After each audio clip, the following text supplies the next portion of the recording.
สารในเมื่อไม่มีตัวตนที่แท้จริงแล้วสิ่งใดรับวิบากของกรรมและระบุได้อย่างไรว่าเป็นใครที่เสวยชาติเป็นคนเทวดาสัตว์และการระลึกชาติของพระอริยเจ้าทั้งหลายอันนี้ก็คือเราสับสนกันระหว่างคำสมมุติกับคำที่เป็นความจริงนะเราต้องรู้จักก่อนว่าความจริงที่เป็นสมมุติใช้กันระดับโลกนี้เป็นอย่างหนึ่งอันนี้ไม่จริงหรอกเราสมมุติกันเฉยๆให้มันพอดูแลทุกข์ให้เป็นไปได้ส่วนอันหนึ่งเป็นหลักสัจธรรมที่เป็นความจริงแท้อันนี้แน่นอนให้เราแยกอย่างนี้ก่อนถ้าไม่แยกอย่างนี้มันจะงงเพราะเอามาปนกันในเมื่อไม่มีตัวตนแล้วใครรับไม่ต้องพูดเรื่องใครถ้าจะพูดเรื่องไม่มีตัวตนไม่ต้องพูดเรื่องใครทั้งสิ้นถ้าจะพูดเรื่องคนก็พูดเรื่องคนอย่างเดียวไม่ต้องมาปนกันแบบนี้จะไม่งงพอเข้าใจไหมครับอันนี้แต่ถ้าพูดปนกันงงดิทำไมมันงงก็มันก็ปนกันมันจะไม่งงอันหนึ่งพูดภาษาพระอริยะอีกอันหนึ่งพูดภาษาปุถุชนมันก็งงดิทำไมมันจะไม่งงก็เอามาปนกันเองช่วยไม่ได้นะคนเราเนี่ยชอบเอามาปนกันนะอยากจะเป็นพระอริยะแต่เอาความรู้ปุถุชนมาปนนะถ้าอยากจะเป็นพระอริยะก็ต้องเลิกไปเลยความเห็นผิดต่างๆวางไว้ก่อนพระพุทธเจ้าสอนยังไงบ้างกรรมมีเนาะกรรมมีตัวตนเป็นผู้ทำไหมไม่มีแต่กรรมมีแต่เจตนานั่นแหละเป็นคนทำนะมีแต่บุญกุศลที่เกิดแล้วดับมีใครเป็นคนทำบุญไหมไม่มีอันนี้มันเป็นเหตุนี้ก็จะก่อให้เกิดผลเป็นวิญญาณนามรูปสลายตนะผัสสะเวทนานะอย่างนี้ถ้าเป็นเวทนาที่เป็นสุขเกิดขึ้นก็เวทนานั่นแหละเป็นผู้รู้สึกเป็นสุขมีคนเป็นผู้รู้สึกเป็นสุขไหมมีใครเป็นผู้รับรางวัลนี้ไหมไม่มีแต่ผลเกิดขึ้นแต่มีผู้รับผลไหมไม่มีแต่เหตุแต่มีผู้ทำเหตุไหมไม่มีเหตุก็ไม่เที่ยงผลก็ไม่เที่ยงเหตุมีผลก็มีผลยังอยู่เพราะเหตุยังอยู่ผลเที่ยงไหมไม่เที่ยงทำไมยังอยู่ได้ก็เพราะยังมีเหตุเที่ยงไหมไม่เที่ยงเหมือนกันแต่ยังอยู่ได้เพราะยังมีกิเลสเที่ยงไหม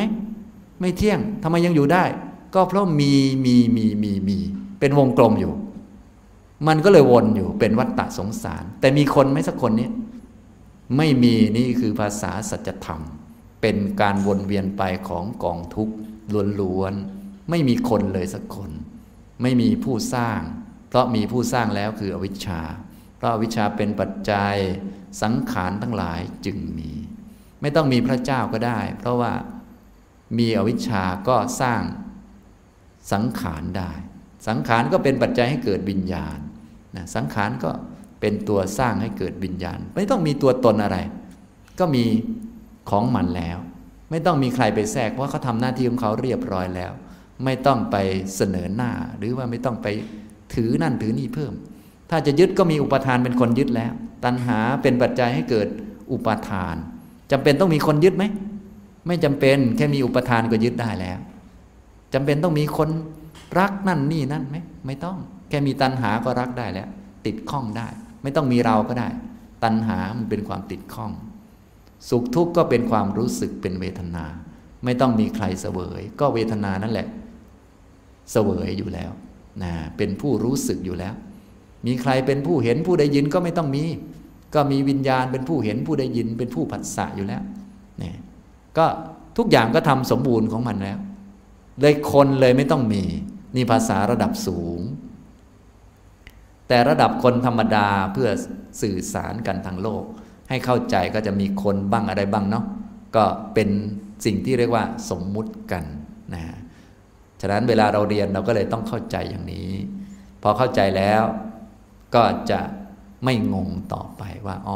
แบบหนึ่งพูดแบบสมมุติกันอีกแบบหนึ่งพูดแบบสัจธรรมกันอย่างนี้นะก็สามารถใช้ได้ทั้งสองแบบนะอย่างนี้แต่ถ้าเอามาปนนี่มันจะงงมาก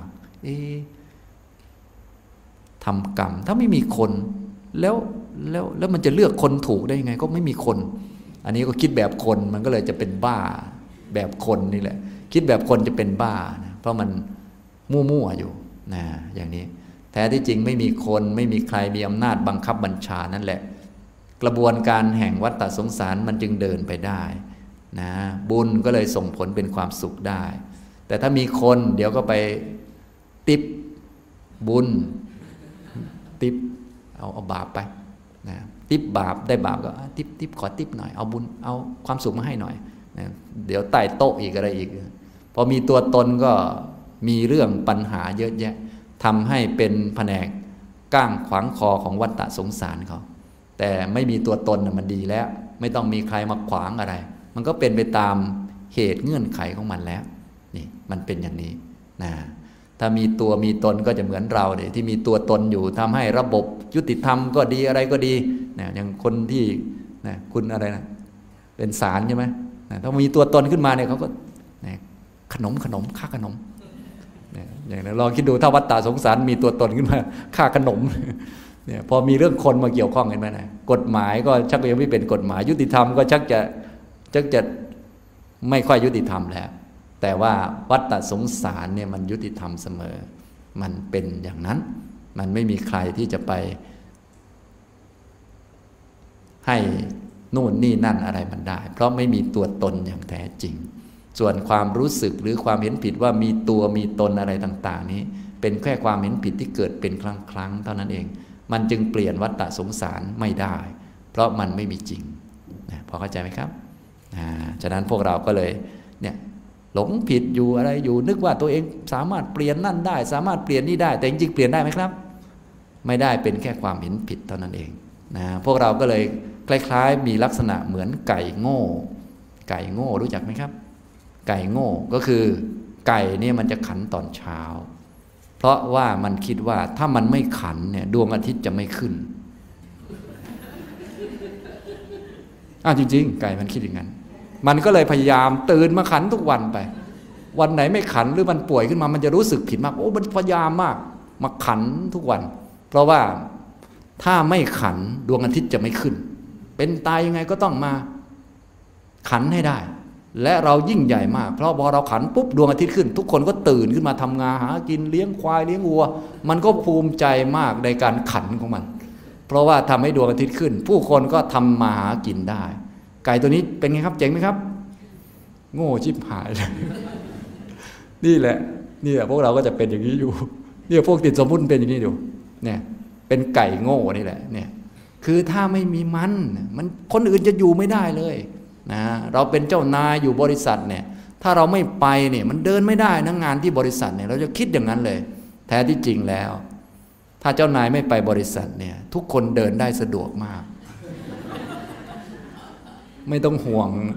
มันจะมาจับผิดอะไรเลยทุกคนเดินสะดวกไม่มีเจ้านายไปเราเดินสะดวกไหมสะดวกมากแต่เจ้านายมันจะเป็นไก่โง่อยู่นะคล้ายๆอย่างนั้นและเหมือนแม่ก็เหมือนกันนะถ้าไม่อยู่บ้านลูกจะอยู่ยังไงจะมีข้าวกินไหมอะไรไหมต้องมีเราทำกับข้าวให้ลูกกินไม่งั้นลูกจะอดอยากนู่นนี่นั่นโอ้โห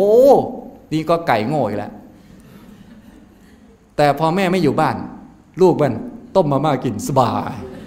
ตีปีกสบายเลยมันสบายกว่าแม่อยู่โดยซ้ำไปกินฝีมือแม่จะอ้วกอยู่แล้วจนจะกินข้าวไม่ลงอยู่แล้วยังไม่รู้อีกนี่มันเป็นอย่างนี้นี่คือลักษณะเข้าใจไหมแบบนี้ไปเรื่องไหนทำไมไปเรื่องไก่ไปได้ เรื่องติดสมมุติแต่พวกติดสมมุติจะรู้สึกอย่างนี้ทุกคนไปนะทุกท่านก็คงรู้สึกกันมาหลายรอบหลายครั้งแล้วว่าโลกเราเนี่ยเหตุการณ์นี้อะไรนี้ขาดเราไม่ได้ถ้าเราไม่ทำอย่างนี้มันไม่ได้ต้องทำจนได้แหละก็คิดไปนะไอ้ไก่เอ้ยนะแต่ที่จริงดวงอาทิตย์มันขึ้นเพราะมันขึ้นไม่ต้องขันหรอกนะแต่มันโง่ไงมันไม่ขันไม่ได้มันเหมือนขาดอะไรไปบางอย่างแล้วมันดวงอาทิตย์จะไม่ขึ้นด้วยนะถ้ามันขันช้าก็ไม่ได้ด้วยเดี๋ยวดวงอาทิตย์ขึ้นช้ามันก็ต้องรีบตรงเวลาเป๊ะเลยนะเป็นที่มาของไก่ขันนั่นเอง